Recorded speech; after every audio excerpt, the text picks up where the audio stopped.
नमस्कार भाइयों और बहनों, मैं फिर हाजिर हूँ अपनी एक न्यू वीडियो लेकर। जैसा कि मैंने पिछली वीडियो में बोला था कि मेरी न्यू वीडियो का नाम है भाग्य और विश्वास। यानी कि हम और आप मोस्टली ये बोलते हैं कि हमारे जो भाग्य में लिखा है वो हमें मिलेगा, समय से पहले किस्मत से ज़्यादा हमें कुछ नहीं मिलता। उसी प्रकार से मैं आपको एक छोटी सी स्टोरी के जरिए आपको ये बताना चाहती हूँ कि अगर हमें विश्वास हो तो हम अपने भाग्य को भी बदल सकते हैं। लेकिन मैं आपको एक छोटी सी स्टोरी सुना रही हूँ जो कि एक बहुत ही गरीब परिवार था। एक झुग्गी झोपड़ी में रहने वाले माँ, बेटी और पिताजी। उनके परिवार में 3 सदस्य थे। कुछ ही महीनों बाद उनकी जैसी बेटी हुई 3 साल की। 3 साल बाद उसके पिता का देहांत हो गया। उस कंडीशन में माँ और बेटी बहुत दुखी रहने लगी और खाने के लिए भी तरसने लगी। खाने के लिए इधर उधर भटकने लगी। माँ घर में का दूसरों के यहाँ काम करती थी। एक बार उसकी बेटी ने अपनी सहेलियों के साथ खेलते हुए पूछा कि माँ, हमारे साथ ऐसा क्यों होता है? हम इतने गरीब क्यों हैं? हमें खाने को क्यों नहीं मिलता? भगवान तो सबके लिए जैसे हैं। भगवान तो सबको बराबर करते हैं। फिर हमारे साथ ही भगवान ने ऐसा क्यों किया? भगवान तो सबको बराबर देते हैं। हम सब तो भगवान के बच्चे हैं। तो उसकी माँ ने बोला कि बेटी, भगवान तो सबके लिए बराबर है, लेकिन हम अपने कर्मों के अनुसार सजा भोगते हैं। यानी कि हम जैसे कर्म करेंगे और वैसे ही हमको फल मिलता है। हमारे भाग्य में बेटे सुख नहीं है। बच्ची ने सोचा कि हम ये सुख क्या होता है, हमारे भाग्य में नहीं है। कि मम्मी, आप मुझे एक बात बताओ, ये भगवान जी मिलते कहाँ हैं? तो उन्होंने बोला कि बेटा, भगवान जी ना जंगल में मिलते हैं।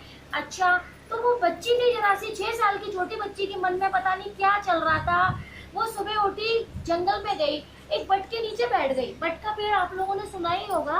एक बट के पेड़ के नीचे बैठ गई।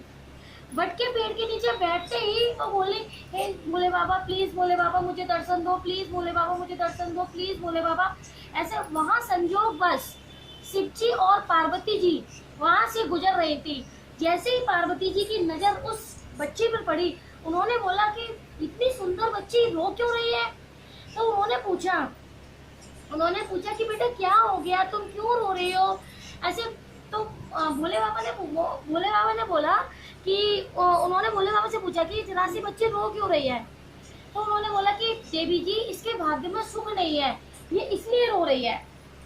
तो उन्होंने कहा नहीं नहीं, मुझे नहीं पता, मुझे कुछ नहीं मालूम। तुम एक काम करो, इस कन्या से पूछो कि बेटा तुम क्यों रो रही हो। अरे देवी जी, मैं तुमसे कह रहा हूँ कि इसके भाग्य में सुख नहीं है, ये इसलिए रो रही है। कि नहीं नहीं नहीं स्वामी, मुझे कुछ नहीं पता, मैं यहाँ से हिलूंगी नहीं, आपको इसको सुख देना ही पड़ेगा। अब काफी बहस हुई, शिव जी और पार्वती के बीच में काफी बहस चढ़ गई। लेकिन माता पार्वती का माथा हिल गया था। उन्होंने बोला, देखो स्वामी, मैं यहाँ से खिसकूंगी नहीं जब तक आप इस कन्या के जीवन में सौभाग्य नहीं दोगे। शिव जी ने कहा ठीक है, जैसे तुम्हारी आज्ञा, तुम्हारे आगे कौन बोल पड़ता है, ठीक है। तो शिव जी ने बोला, बेटा क्या बात हो गई, आप क्या परेशानी है, तुम क्यों रो रही हो? कि बाबा, मुझको ना भोले बाबा से मिलना है। कि क्यों मिलना है बेटा भोले बाबा से? मुझको भोले बाबा से इसलिए मिलना है कि मेरे भाग्य में सुख क्यों नहीं है। कि बेटा तुमको भोले बाबा से मिलना है या तुमको सुख लेना है? कि अच्छा एक काम करो, तुम अभी ये पोटली ले जाओ और खुश रहो। तो भोले बाबा ने उस कन्या को छोटी सी पोटली दे दी जो कि स्वर्ण मुद्राओं से भरी हुई थी। उस कंडीशन में क्या हुआ कि वो बच्ची भी जरा सी खुश हो गई। दौड़ते दौड़ते दौड़ते दौड़ते अपने घर जाने लगी। अब रास्ते में क्या हुआ, रास्ते में उसे शौच क्रिया का एहसास हुआ कि मुझे शौच जाना है। तो बच्ची थी, उसने क्या करा, वो पोटली एक पत्थर के ऊपर रख दी। अब शौच क्रिया से निर्मित होकर जब उसने देखा कि वो पोटली तो वहां पर नहीं है, अब वो पोटली एक चील उड़ा के ले गई थी। वो फिर रोने लगी। अब वो रोते रोते रोते रोते अपने घर गई कि मम्मी मम्मी, मुझे तो भोले बाबा ने ना स्वर्ण मुद्राएं दी थी, पर वो एक चील उड़ा के ले गई। पर उसकी माँ ने उस पर विश्वास नहीं किया। उसकी माँ ने बोला कि अरे तुम तो ऐसी कर रही हो, और बेटा ऐसे नहीं होता है। अच्छा, फिर वो कन्या सोचने लग गई, सोचते सोचते रोते रोते फिर सो गई। बच्ची थी, उसके मन में विश्वास था कि मैं वहां आज मैं फिर जाऊंगी। वो कन्या वहां पर कल फिर गई, सवेरे फिर गई। उसने फिर से बोला कि भोले बाबा प्लीज प्लीज, तो भोले बाबा दर्शन दो, और प्लीज भोले बाबा। उसको विश्वास था कि भोले बाबा आएंगे।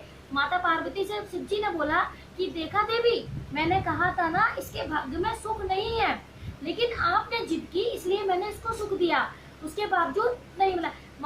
पार्वती ने कहा कि देखो स्वामी, आपको तो इसको सुख देना ही पड़ेगा।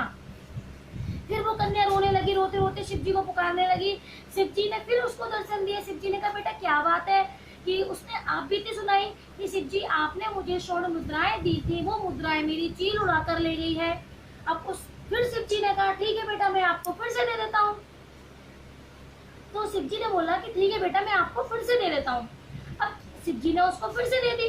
अब फिर से दौड़ दौड़ के खुश होती होती होती होती शिव जी ने क्या, क्योंकि बेटा मैं अब आपको एक ऐसी चीज देता हूँ, इसको बोलते हैं पारस मणि। इसको पारस मणि को आप लोहे पर घिसोगी तो वो सोना बन जाएगा। बच्ची खुश हो गई। बच्ची को लगा कि अब तो मैं राजकुमारी बन जाऊंगी। अब उस कंडीशन में क्या हुआ, बच्ची गई। बच्ची ने बोला, अब तो मैं इसे अपने आप से बिल्कुल अलग करूंगी नहीं, चाहे कुछ हो जाए। अब बच्ची ने क्या करा, वो जो पारस मणि थी वो अपनी पॉकेट में रख ली। अब बच्ची ने कहा, पॉकेट से थोड़ी गिरेगी नीचे। अब बच्ची चलती गई पर उसको प्यास लगी। अब क्या था, नदी थी। अब बताओ क्या हुआ उसके साथ, मैं बताती हूँ। अब उसने जैसे ही नदी में झुकी पानी पीने के लिए, तो वो पारस मणि निकलकर नदी में गिर गई, और नदी में गिरते ही मछली ने निगल ली। फिर भी उससे छिन गया। फिर वो रोती रोती अपने घर पर गई। फिर अपनी माँ से बोला कि मम्मी मम्मी, ये मुझे शिव जी ने पारस मणि दी थी और वो मेरी ऐसे ऐसे पानी में चली गई। उसकी माँ ने उसको फिर डांटा, उसकी बातों को फिर से इग्नोर किया, लेकिन वो बच्ची थी, उसके मन में दृढ़ निश्चय था। फिर वो दूसरे दिन उठी, फिर वही दूसरे दिन बट के नीचे बैठ कर फिर जाप करने लगी, शिव जी प्लीज मुझे दर्शन दो, भोले बाबा प्लीज मुझे दर्शन दो, प्लीज भोले बाबा आ जाओ। फिर से पार्वती जी के आग्रह करने पर शिव जी वहां प्रकट हुए। फिर से शिव जी ने बोला कि बेटा ऐसे कैसे हो गया। फिर उसने आप बीती सुनाई। फिर शिव जी ने बोला कि अच्छा चलो मैं एक काम करता हूँ, तुमको फिर से देता हूँ, पर इसको ना आप अपने पास ही रखना, ठीक है। बच्ची को शिव जी ने फिर से एक पोटली भर के दे दी स्वर्ण मुद्राएं की। अब बच्ची ने सोचा, चाहे मुझे सोच जाना हो, चाहे पानी पीना हो, अब मैं इसको अपने आप से बिल्कुल भी अलग नहीं करूंगी। अब बच्ची बड़ी खुश हो गई, दौड़ दौड़ के घर गई। अब उसने बोला, अब तो मैं अपनी माँ को बता ही दूंगी कि माँ ये मुझे शिव जी ने दी है। लेकिन अब वो उसका दुर्भाग्य उसके पीछे पीछे था। अब बच्ची गई सोचो घर के अंदर भी पहुंच गई। अब क्या हुआ होगा उसके साथ, सोचो मैं बताती हूँ। फिर क्या हुआ, उसकी माँ उसको घर पर नहीं मिली। फिर उसने क्या करा, वो स्वर्ण मुद्राएं एक घड़े में छुपा के रख दी और अपनी माँ को ढूंढने निकल गई। और खुशी खुशी में वो घर का दरवाजा बंद करना भूल गई थी। उस समय क्या हुआ, चोरों ने देखा कि अच्छा घर का दरवाजा खुला हुआ है, तो उसने घर की तलाशी की, उसको कुछ नहीं मिला। स्वर्ण मुद्राएं एक घड़े के अंदर उसको मिल गई। वो चोर चुरा के ले गए। उसने अपनी माँ को बोला कि मम्मा की माँ देखो, आज मुझे शिव जी ने फिर से स्वर्ण मुद्राएं दी। तो उसकी माँ ने देखा, माँ की कहाँ है बेटा, यहाँ तो कुछ भी नहीं है। फिर उसकी माँ ने उसको 2 झापड़ लगाए कि ये क्या बदतमीजी लगा रखी है, और तुम बार बार ऐसे मुझे कहानियां सुनाती हो, और बार बार, ये अच्छी बात नहीं है बेटा, अब कल से आप कहीं नहीं जाओगी। लेकिन बच्ची फिर रोते रोते उसके मन में दृढ़ विश्वास था। बच्ची रोते रोते फिर सो गई। फिर दूसरे रोज हुआ। अगले रोज बच्ची ने क्या किया, अगले रोज बच्ची उठ के फिर पट के नीचे गई, फिर रोने लगी। उसका वही काम था कि हे शिव जी प्लीज मुझे दर्शन दो, भोले बाबा प्लीज मुझे दर्शन दो। बहुत रोने लग गई।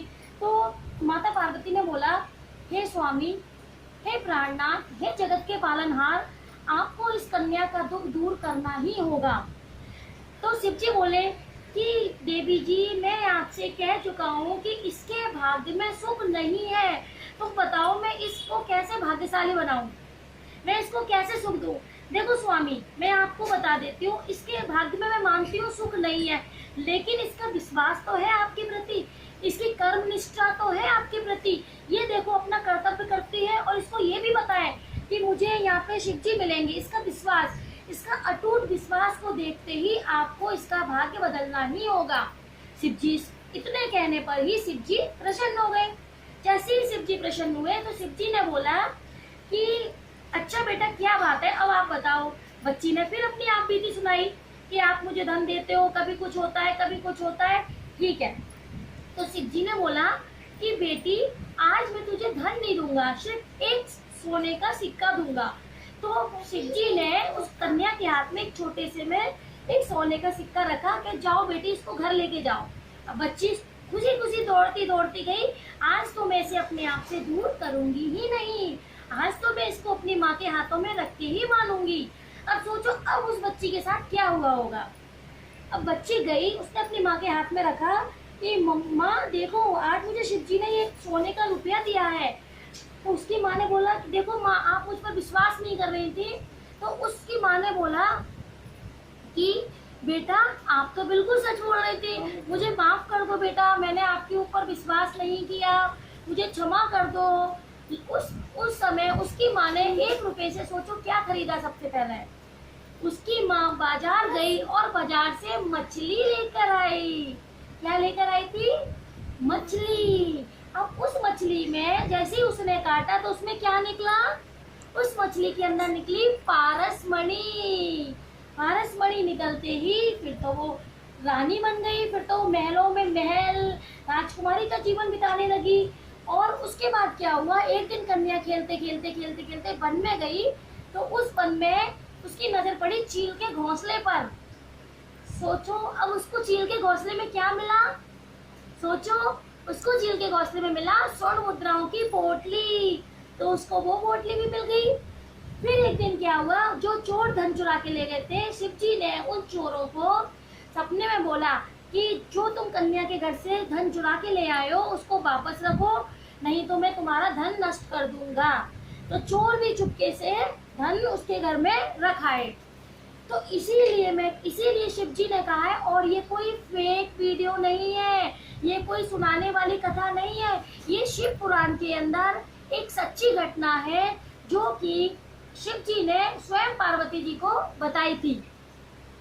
और मैं आपको बता देती हूँ, इसीलिए हम कहते हैं कि अगर हम निरंतर विश्वास के साथ कोई भी काम करते हैं तो हम अपने भाग्य को भी बदल सकते हैं, हम अपने भाग्य को सौभाग्य में बदल सकते हैं। अच्छा मेरे प्यारे भाइयों और बहनों, अब मुझे एक बात बताइए, आप सबको मेरी वीडियो और मेरी ये शिव कथा कैसी लगी? अगर आप सबको अच्छी लगी तो बताइए, कमेंट बॉक्स में एक कमेंट करके मुझे बताइए। और मैं आपको इसी के साथ आपसे विदा मांगती हूँ। अगली मेरी वीडियो होगी वो मैं आपको आगे नेक्स्ट वीडियो में बता देती हूँ। धन्यवाद, नमस्कार।